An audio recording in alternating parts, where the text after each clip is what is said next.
Nas sombras do passado, lendas e fatos se confundem.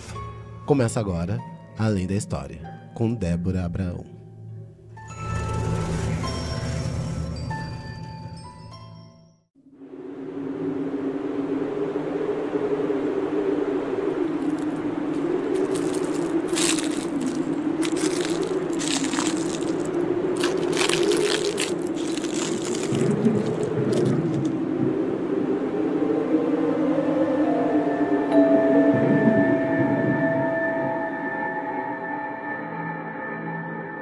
No final do século XIX, quando o Paraná ainda era o destino para imigrantes em busca de uma nova vida, famílias vinham de todos os cantos da Itália, especialmente da região de Vêneto. Entre eles, diz a lenda, chegaram duas mulheres que carregavam segredos antigos. Eram mãe e filha, Lola e Constantina, descendentes de uma linha ancestral de bruxas.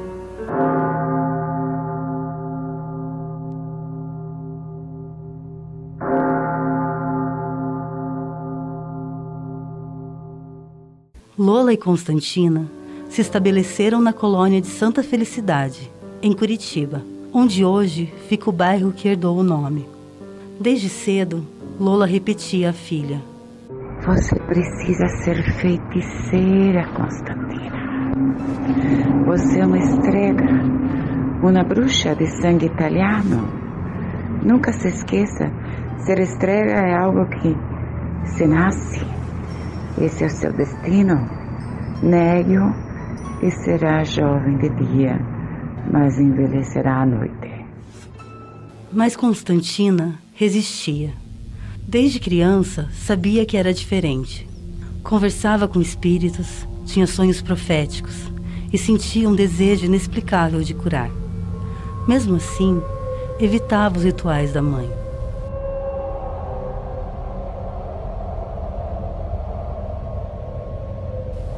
Até que uma noite, Dona Lola levou a filha ao cemitério, onde pretendia ensinar-lhe os segredos das trevas e da magia dos mortos. À medida que o ritual se tornava mais sombrio, Constantina, apavorada, fugiu, correndo sem olhar para trás.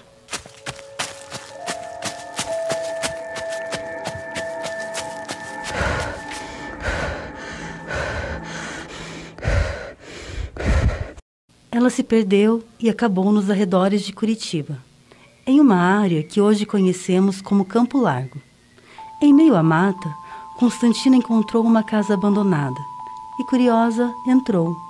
Ali, ela descobriu ervas medicinais e foi naquele lugar que usou essas ervas e orações para tratar de uma senhora com o braço quebrado.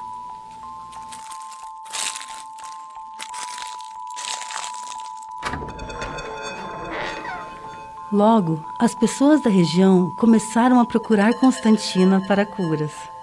Durante o dia, elas atendia, mas algo peculiar acontecia à noite.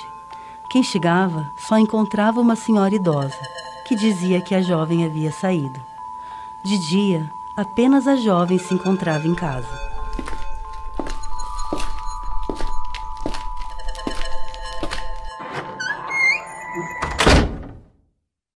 Certa vez, um garoto chegou ao entardecer para buscar ajuda para sua mãe doente.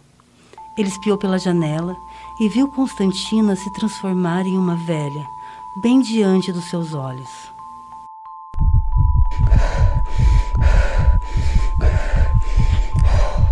Aterrorizado, ele fugiu, espalhando a história entre os moradores, que não pensaram duas vezes em perseguir Constantina pela mata e incendiar a sua casa. Diante de tanta ingratidão daqueles que havia ajudado, ela ficou furiosa. E a bondade que antes abrigava seu coração se desfez em sede de vingança.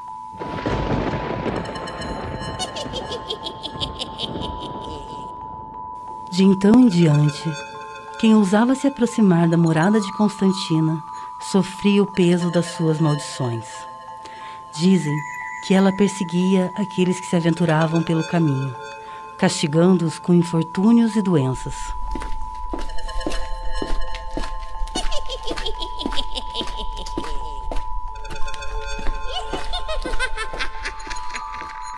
Até hoje, na calada da noite, os antigos da região dizem que se ouve murmúrios vindos das sombras. Talvez seja a voz de Constantina, a última estrega de Santa Felicidade, aguardando aqueles que ousam desafiar o seu território.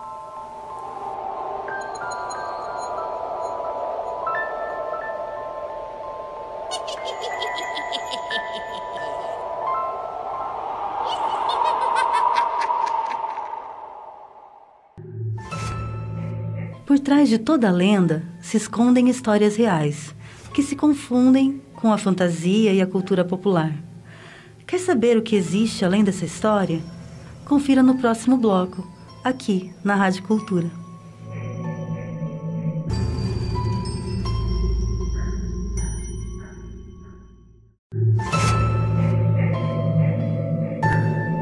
Olá, ouvintes curiosos da Rádio Cultura.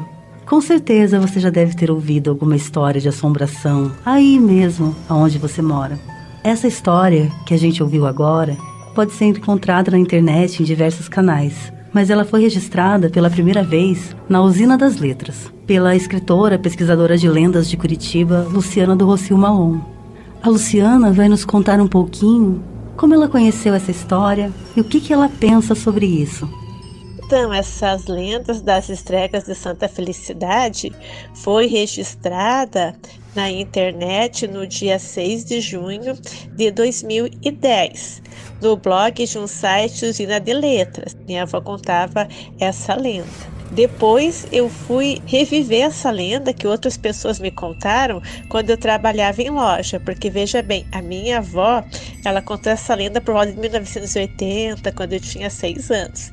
E eu fui trabalhar numa loja e eu ficava tanto na parte da venda como no crediário. E quando eu fazia o cadastro do crediário das clientes, eu perguntava: a senhora conhece alguma lenda? O seu bairro tem alguma lenda?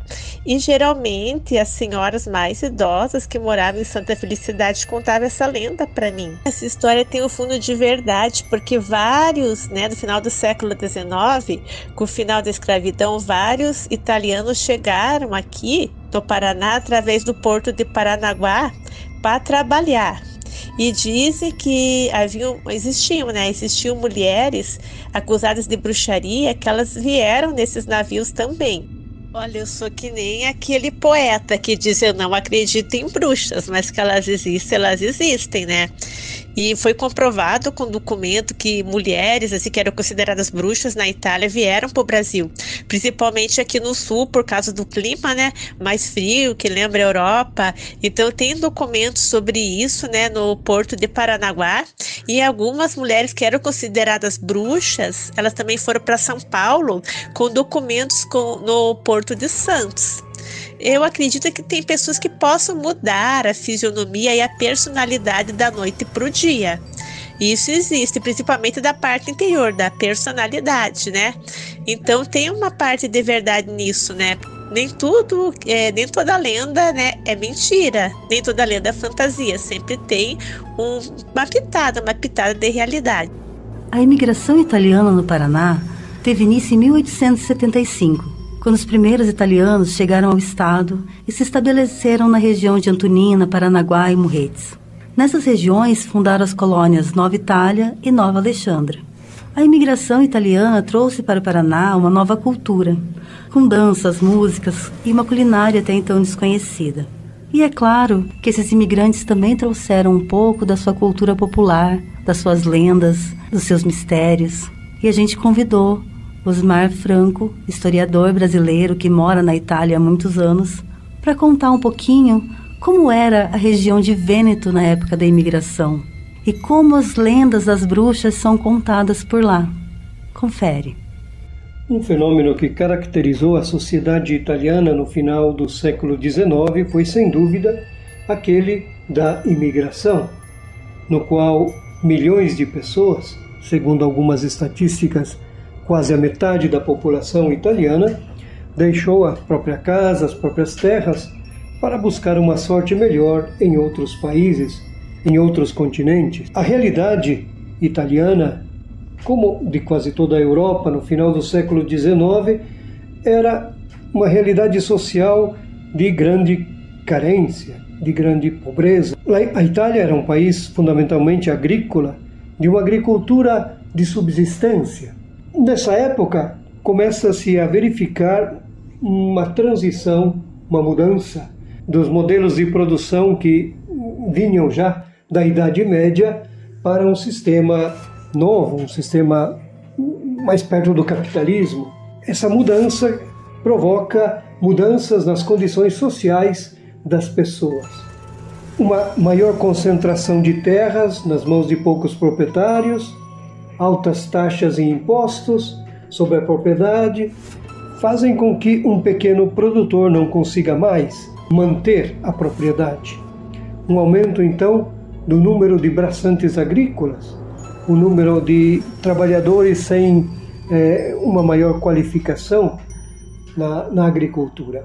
A agricultura se caracterizava por ser essencialmente uma agricultura de subsistência e os métodos de produção eram ainda muito atrasados. Não havia uma vontade ou uma abertura a uma maior modernidade no que se refere aos métodos de produção. Portanto, milhões de camponeses que antes eram pequenos proprietários rurais se tornaram trabalhadores braçais, e mesmo aqueles que ainda continuavam a ser pequenos proprietários faziam grande dificuldade para tirar o seu sustento da terra. Ao mesmo tempo, se observa durante este século um grande aumento demográfico, isto é, um aumento da população. Portanto, mais pessoas, menos bens para dividir entre as pessoas. E essa foi uma das realidades que levou, uma das causas que levaram muitas pessoas a deixar as próprias casas e a se transferir em outros países. No que diz respeito, por exemplo, à região do Vêneto, hoje uma das mais ricas regiões da Itália, no nordeste da Itália, naquele tempo experimentavam uma realidade social muito diferente. Durante todo o século XIX, a região norte e nordeste da Itália teve que enfrentar numerosas problemáticas ligadas a várias batalhas, guerras que aconteceram naquela época.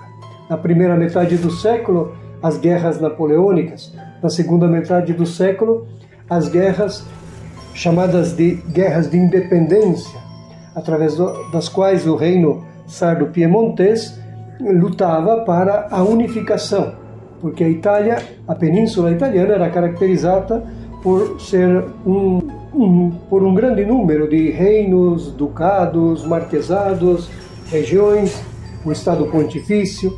O Reino da Itália será proclamado em 1861 e, mais tarde, alguns anos mais tarde, em 1866, a região do Vêneto será anexada ao Reino da Itália. Segundo algumas estatísticas, quase 500 mil de pessoas que moravam naquela região abandonaram as próprias terras, as próprias casas em busca de um lugar melhor. E as principais metas foram a Argentina, o Brasil, o Uruguai. A sociedade vêneta, mais ou menos como toda a sociedade italiana, no final do século XIX, início do século XX, era caracterizada por ser definida como uma sociedade estática, sonolenta, hostil a qualquer tipo de mudança. E a anexação ao Reino de Itália, a unificação da Itália, não mudou muito essa realidade. É uma peculiaridade, uma coisa interessante notar, porque logo depois da unificação da Itália começa essa grande migração de massa, né? Porque o ápice, o ponto mais alto, está entre os anos de 1880 a 1890. Na sociedade rural daquela época, digamos que a superstição, as crenças populares atacavam muito, eram muito fortes, né, nas pessoas. Não obstante a sociedade fosse definida como uma sociedade cristã, tinha, como podemos dizer, uma espécie de sincretismo, tantas vezes, nas pessoas, né? E por isso também uma grande crença, não, popular na existência de bruxas, bruxos, magos, uma crença popular na questão do mal olhado, da má sorte, das maldições. E por isso, digamos, no imaginário popular, tantas histórias, tantas lendas, não, sobre essas pessoas, sejam más, sejam boas, porque tinha também a crença em bruxas ou bruxos que ajudavam, especialmente os agricultores, ajudavam a obter uma boa colheita. E, portanto, a realidade social, a pobreza, muitas vezes levava a procurar uma solução para os problemas que fosse uma solução mágica, já que outro tipo de solução parecia ser difícil, parecia ser impossível. Uma bruxa, uma pessoa desse tipo, pode ser a solução para uma má colheita, ou para um problema de saúde, ou para um problema de amor, porque existiam também, né, aquelas pessoas que procuravam uma solução para o casamento. Quando os imigrantes deixam aquelas terras e vão para outros países, levam consigo também as próprias crenças, as próprias ideias, as próprias lendas, que depois transmitem e contam aos outros. É interessante notar como, em muitas regiões da Itália hoje, essas crenças, essas coisas, praticamente desapareceram nas regiões onde foram morar os imigrantes, porque eles mantiveram, enquanto que na Itália a Revolução fez com que desaparecesse. E você? Acredita que existe uma bruxa andando pelos bosques de Araucária, na região de Campo Largo? Teria coragem de passar por lá à noite sozinho? Se você gosta desse tipo de história, se você ficou interessado, na próxima semana eu vou te contar sobre um monstro que vem aterrorizando a região de Barra Longa, em Minas Gerais, há séculos, e que motivou uma caçada com recompensa em 2009. Quer saber mais sobre essa história? A gente se fala na semana que vem, aqui na Rádio Cultura. Obrigada, bons sonhos!